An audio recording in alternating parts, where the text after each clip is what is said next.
Well, after a year, when the Senate junked the impeachment trial, a second impeachment trial commenced, making Typhoon Inday the first ever figure in government to be impeached twice by the House. Of course, it wasn't a unanimous vote by the House. There were those who were against the impeachment, and a particular man expressed his stance against the impeachment in an interesting way. And lastly, alam mo minsan, nasa Shangri-La ako, nakita ko si Ann Curtis. Ang ganda-ganda pala niya. May desire sa loob ko na nag-init talaga. Na-imagine ko na lang kung anong pwedeng mangyari. Pero siyempre, hanggang imagination na lang yon. Pero, di naman siguro ako pwedeng kasuhan dahil kung ano-ano yung na-imagine ko eh. Madam Chair, I would like to have those statements stricken from the record. Madam Chair, There is Happy nothing Women's Month, Chair. sexual dun sa desire sa loob ko na nag-init talaga. Yeah, you fucking nonce. Anyway, the impeachment trial had commenced in the Senate on July 6, 2026. It's only the first week. What could go wrong? Nobyembre 23 taong 2024, naalala mo yun? Objection, Your Honor. Oh, the First Lady, the former Speaker, in what portion? Objection, Your Honor. Dated November 23, 2024, correct? Objection, Your Honor. Leadings. Your Honor, he's not on direct. He's Overruled. November 23, 2024. Objection, Your Honor. Well, Vague. I'm not yet done. The Vice President on that day, did you investigate? Objection, Your Oh. Honor. Vague. The question is done. What particular statement on that day did you investigate? How is that leading? Objection, Your Honor. Vague. Okay, Your Not Honor. leading. Your Honor, please. Can I I didn't address say that, leading. Your Honor, please? Can I say- Objection, Your Honor. Leadings. Are you done? Objection? Objection, Your Honor. By the way, this is just one witness, and we're not even done with the first article. This shit is gonna reach Christmas.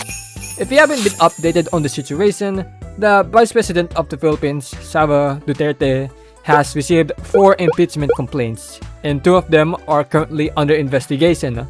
Duterte has been accused of misusing government money, failure to disclose her SALN, committing grave threats against the President, the First Lady, and the former House Speaker, bribery, and failure to let go of her business interests. By May 2026, the 2 complaints from lawyer Nathaniel G. Cabrera and priest Joel Zabala were approved, and the House voted to impeach Duterte. The impeachment trial was then supposed to be dealt with the Senate, but Chicken Little happened. Finally, the impeachment trial began, only to be delayed for an hour because senators, whom I will not name but are definitely siding with Duterte, contested the vote to appoint a non-Senate president to preside over the trial, arguing that they can't do that. Spoiler alert, they can. Now, I don't want to step on anyone's toes here since I'm not a professional lawyer by any means, so I won't cover much of the trial and try to become technical. But probably the most significant discussion of the trial so far was people committing literal crimes. The discussion regarding whether a photocopy can be considered the original copy was debated when the defense argued that a photocopy of evidence cannot be considered as the original, whilst the prosecution rebuffed, stating that a photocopy is now considered the original. So, Your Honor, please, we move that the comments of the defense be noted, Your Honor, please. Your Honor, that's irrelevant. What we're saying is that this is not the copy mark. It is not the same as the original, which he says it's the same thing which is identified. What he's saying is off tangent. What he identified earlier, which is the marked copy, which is the copy marked during pre-trial, is not the same document as they are passing on as an original. Certain realities of the law. A photocopy is now considered as an original. 2019 amendments in the Rules and Evidence. In the context of the trial, what was referred to as a photocopy is evidence, and if that photocopy has not been altered or put into questioning its legitimacy as a direct copy, then it can be presented as the original copy. The defense can question the legitimacy of the evidence, but in this case, they are attempting to prevent the presentation of a photocopy version of a piece of evidence, in which the prosecution is allowed to present the evidence and can be considered as the original copy. And then those supporting the defense team or arguing against the argument of the prosecution started joking that a photocopied banknote can be considered as an original banknote. Doing this can get you 5 to 10 years in jail. This is a clear case of people believing random social media posts and not digging deeper into the situation. I mean, doing this in the first place is already an indication of one's common sense if they are posting themselves committing a crime. Even a former dean of a university did this. Like, it's really baffling just how far people would go just to affirm their beliefs. Now let's spin the clock back before everything. Before the trial, before the current Senate presidency. So we're going back to the dark ages. The time when the Caldero was the dictator of the Senate, there was some buzz around two senators. People began sipping or making romantic connection between Risa Hontiveros and Win Gatchalian, dubbing the sip. Gitna naman ng tensyon sa Senado, trending sa social media ang tambalang WinRi. Clearly, as a country, we have not moved on from our past methods of sipping people. I mean, there's still a good chunk of people obsessed over a decade-old sip. Good publicity is good publicity.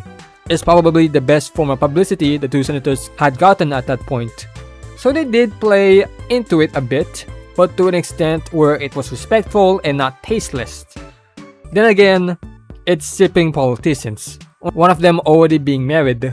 So I don't know about treating politicians like subjects of a fanfiction in a positive light. So some became concerned with this, arguing about the priority of the discussion shifting from national issues into a fictional romance story. Then again, if you view this discussion in a wider view alongside the other issues at the time, I don't think it's a particularly big issue.